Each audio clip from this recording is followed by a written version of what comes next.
Yeah, that's crazy. Yeah, to be able to get the results that no one else is getting, you got to be willing to do things that no one else is doing. No, go ahead. Think about professional football. I'm thinking about it. 300-pound guys running full speed into each other. Yes. We ain't all the way there in the first place. Yeah, so that's not too much of a You know how I know that, for Chris what we Canty? do. Because I'm having a problem with my IFB, the little piece that goes in your ear, and CeCe thought the best way for me to fix it would be to come over and take all of his Hall of Fame wide receiver power within him do that. and blow right into my ear because he thought that would open up the canal. Get the cookies to rise up. Go ahead. Let me tell you something. I can only hear out of one ear right now because of that. I don't think you realize how strong you were with all that. Can I say one thing about power? Can I say one thing about this clip real quick? You guys remember the movie Dodgeball? Sure. You can dodge a wrench, you can dodge a ball. I feel like it's the same philosophy here. You can dodge a knife, you can dodge an offensive lineman's hand. It seems like some of the knife was a little telegraphed. It was like, okay, here I come with the right. Oh, here I come with the left. Oh, here I come. And then I'm going in the middle. It's kind of a sequence to it all. There you go. All right, let's move on. Among the reasons the Patriots lost the Super Bowl, questionable special teams play, untimely turnovers, not scoring more points than the Eagles. One of the fan favorite reasons was Malcolm Butler. Butler seems to think the team would have won had he played. If you'll recall, he didn't play. Kind of a big deal. Here's Butler on his benching.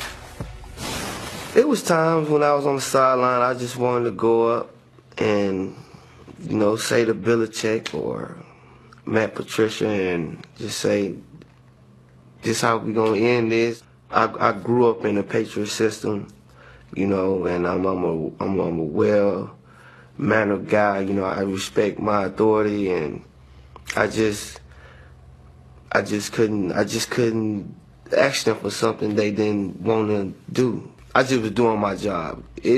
I was close to going up there and saying what I wanted to say to Matt or Belichick, but I just stayed in my lane and just did my job, man. I really wanted to go ask them, but I didn't.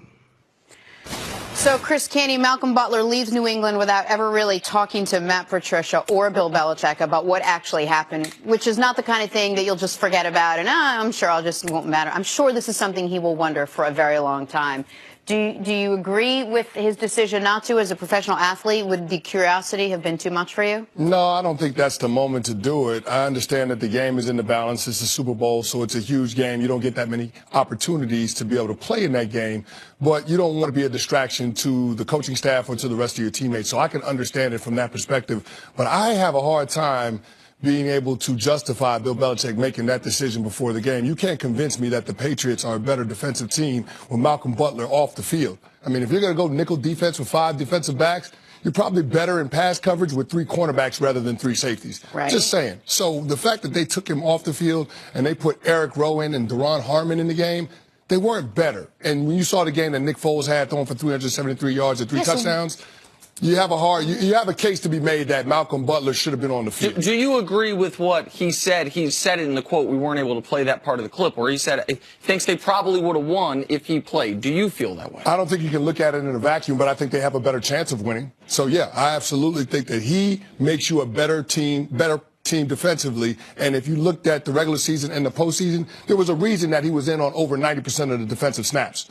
Listen, there are certain coaching decisions that will be debated forever. We'll never know if they were the right or the wrong decision. But some decisions, the results are in. For example, Bill Belichick, when he decided we're going to trade for Randy Moss, the results are in. That was a great decision. You got 3 years of amazing production. Didn't win a Super Bowl. I understand you didn't win a Super Bowl, but I don't think anyone feels like they made the wrong decision in trading for Moss. When Belichick decided we're going to spend a 2nd-round pick on an injury-prone tight end at Arizona State. Guess what? That was the right decision, drafting Rob Gronkowski. Well, the results are in on not playing Malcolm Butler a single snap in the Super Bowl.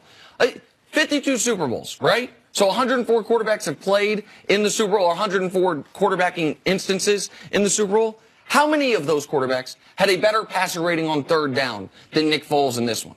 The answer is 0. It was a nearly perfect 156.3. 10 separate instances on scoring drives. The Philadelphia Eagles completed a pass on 3rd down to continue the drive. All you need is one of those broken up. All you need is one of those drives ended early, and the odds are the result of this game is different because it was a close game through the very end.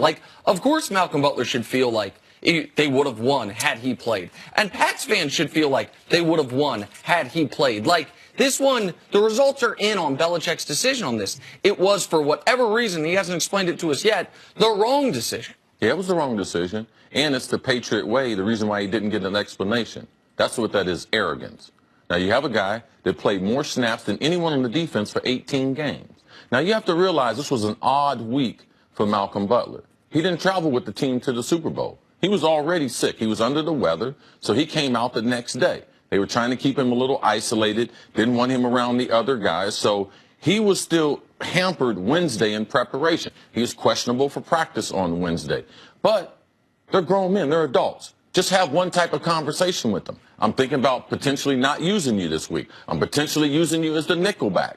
Potentially you might not dress for this game. All these things were not communicated to him. That's the reason why, in the Gronk conversation, why guys don't like playing in New England as much. Because as your boss, you would typically give someone some type of reason or explanation why you were changing what we were doing things. So they didn't have that. So also, there's a trickle-down effect into the rest of the roster. Because those guys who are taking your spot, they know for some unknown reason they're involved in the game plan. So now the nickelback becomes the starter, the dime becomes the nickel, and the guy who was playing special teams became the dime. So Bill Belichick, he could eat this loss right here. He caused them to lose this game. When you talk about 34 minutes time of possession, and you have your best cover guy, when you can't stop him, like, yes, I would like to. If we played the game over again, you think they would change their coverages on nickel? You think they would play a different scheme? Of course. Of course they would.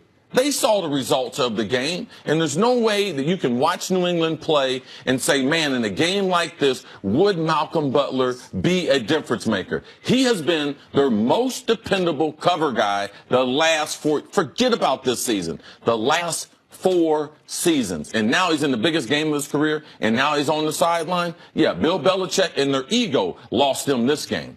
You think it was more important for Bill Belichick to send a message than it was to win the game? I think he thought he could do both. When you talk about the Patriot, you really thought if you think that he could do both? No, life is a lot about control. Life is, sure. I got more control over your life. At the expense of winning the Super Bowl? You watched the game? Right. So you're saying he made... Yes, absolutely. Okay, yes, so I'm willing to go on record and say that. So you're saying he made a mistake with what he did, and I'm saying he thinks he put the best team out. Why didn't he explain it to him? Well, he didn't explain it to anybody because that's the Patriot way that we talk about, where he doesn't make any explanations. That's a great way for doing business. No, I agree with you, except that he has won without having to explain anything to anyone. He's also done things his way, Jenna, and doing it his way is far more important sometimes. And that's what we saw in Super Bowl 52. And he don't have no relationship with me, but he did have a relationship and commitment to that team. And he failed that team by not putting the best team on the field. Bill Belichick got an answer to that. Not Chris Carter, not Malcolm Butler. Bill Belichick failed them. And here's the thing, Bill Belichick might not have to explain it to Malcolm Butler now, but he still got to explain it to the other 52 guys that were on that team as to why he took this situation, the Super Bowl, to try to send a message and potentially compromise. You think this don't have something to do with Gronk not wanting to play? Exactly. Think about Super Bowl 40. Think about Super Bowl 49 with Pete Carroll and the Seattle Seahawks. No, I doubt that. When Malcolm Butler was the hero in that situation where they decided they were going to throw the ball rather than hand it to Marshawn Lynch when they had an opportunity to with the clock on their side inside the 5-yard line. That decision didn't make any sense. And that was the point where we all said, okay, maybe Pete Carroll might be losing that locker room. I think this game, we'll look back on it and we'll say this was the point where Bill Belichick started to lose control of that New England Patriots locker room. I just want to answer your question real quick. I just think sometimes you get greedy. Sometimes you try to win the Super Bowl while also sending a message, while also reminding guys, hey, remember when you asked for a big contract and get upset you don't get it? Not only do we trade for a guy at your position, give him your contract, but you also might sit in the biggest game of your life. Doesn't matter if you are no better person to send that message to than your not only pending free agent, but Super Bowl hero Malcolm Butler. I think Bill Belichick, up until Tom Brady fumbled that football, believed he was going to get all of it. He was going to get the Super Bowl and add to the genius legacy and send a message, all of it. Yep, good. He got it all. I hope it's burning right now today on Chris, we'll see you a bit later in the show. Coming up, Kawhi and the Spurs. Are they heading for a messy divorce?